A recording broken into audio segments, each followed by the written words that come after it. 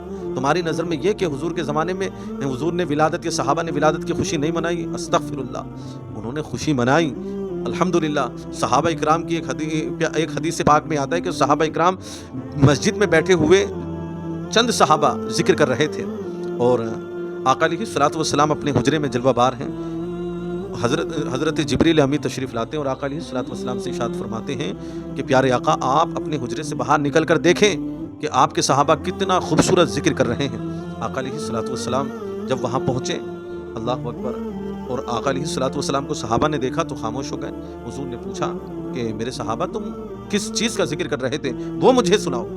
تو تمام صحابہ شرمائے، پتہ نہیں کیا بات ہوئی کہ بھائی حضور علیہ الصلوۃ والسلام کے ناراض نہ ہو جا، کوئی ایسی بات، اللہ اکبر، کیونکہ الحمدللہ ان کے دلوں میں بڑا عشق رسول تھا، اللہ رب العزت سے سب سے بڑھ کر محبت تھی۔ تو آپ تمام صحابہ بولتے ہیں یا رسول اللہ، ہم سب مل کر اللہ رب العزت کی توحید بیان کر رہے تھے، اس کا شکر ادا کر رہے تھے، اور اس نعمت پر کہ رب نے آپ کو ہمیں عطا فرمایا، آپ کی امت میں ہمیں پیدا فرمایا اور آپ کے ذریعے سے ہمیں ہدایت عطا فرمائی، ہم ان سب چیزوں کو لے کر اللہ کا شکر ادا کر رہے تھے۔ اللہ اکبر۔ تو بتائیے انہوں نے اس چیز کی خوشی منائی یا نہیں منائی؟ اس عظیم دن کی خوشی الحمدللہ منائی یا نہیں منائی؟ منائی۔ میرے عزیز، قوم کو اس طرح گمراہ نہ کرو۔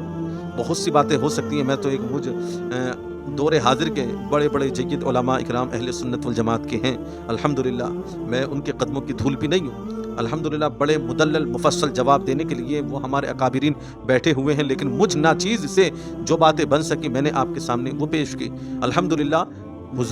حضور سے بھی ولادت کے دن کی خوشی منانا، اللہ کا شکر ادا کرنا، یہ ثابت ہے، صحابہ سے بھی ثابت ہے، اور فقہاء کرام اور تابعین تبع تابعین تمام اولیاء سے حضور کی ولادت کی خوشی ثابت ہے الحمدللہ۔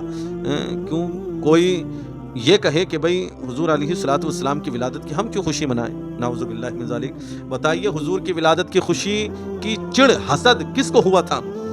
جس دن پیارے آقا صلی اللہ علیہ وسلم دنیا میں تشریف لائے، اس دن سب سے زیادہ تکلیف اگر کسی کو ہوئی تھی تو وہ شیطان کو ہوئی تھی، وہ شیطان ابلیس مردود کو ہوئی تھی کہ بھئی اب آخر الزمان محمد الرسول اللہ تشریف لا چکے ہیں۔ اللہ اکبر۔ اب بتائیے اس وقت کس کو تکلیف ہوئی؟ شیطان کو ہوئی نہ ہوئی؟ اور ہوئی تھی، اللہ اکبر۔ اور آج بھی حضور کا ذکر کرنے سے، اللہ وحدہ لا شریک کا ذکر کرنے سے، پیارے آقا علیہ تحیت و تسلیم کا ذکر کرنے سے شیطان دور دور تک بھاگ جاتا ہے۔ آپ دیکھیں آج کے وقت میں اگر کوئی حضور کی ولادت کی خوشی نہیں مناتا تو وہ خود یہ فیصلہ کر لے کہ ولادت کی خوشی کا مطلب یہ نہیں کہ ناچے کودے فاندے، وہ ذکر الہی میں مشغول ہو، اللہ کا شکر ادا کرے، درود پاک پڑھے، جتنا ہو سکے الحمدللہ نعت خوانی کر سکتا ہے، بیانات سنے، یہ تمام چیزیں جو کام الحمدللہ ذکر الہی ہیں اس کو الحمدللہ ہر انسان وہ کر سکتا ہے جس کو حضور کی ولادت کی خوشی ہے، اور جو کام شریعت میں اس سے ہٹ کر بھی جائز نہیں ہے وہ اس دن بھی جائز نہیں ہے۔ ناچنا کودنا فاندنا اور الٹے سیدھے مطلب یہ طرز عمل رکھنا نہ کل جائز تھا نہ اس دن جائز ہے، اس چیز کو آپ کان کھول کر سن لیں۔ میرے عزیز، خیر باتیں کافی الحمدللہ یہ ہوئی ہیں آپ سب کو بطور نصیحت کے اعتبار سے، امید ہے کہ میری باتیں یہ آپ سب کے الحمدللہ گوش گزار ضرور ہوئی ہوں گی۔ رب کی بارگاہ میں دعا ہے مولا ہم سب کو آقا علیہ الصلوۃ والسلام کی ذات سے سچا پیار عطا فرمائے، آقا علیہ الصلوۃ والسلام کے فرامین سنن پر خوب عمل کی توفیق عطا فرمائے، اور الحمدللہ ہم سب کو حضور کی ولادت کی خوشی اور اس پر رب تیرا شکر ادا کرنے کی بارہا ہمیں توفیق عطا فرمائے۔ وآخر دعوانا ان الحمدللہ۔ السلام علیکم ورحمۃ اللہ وبرکاتہ۔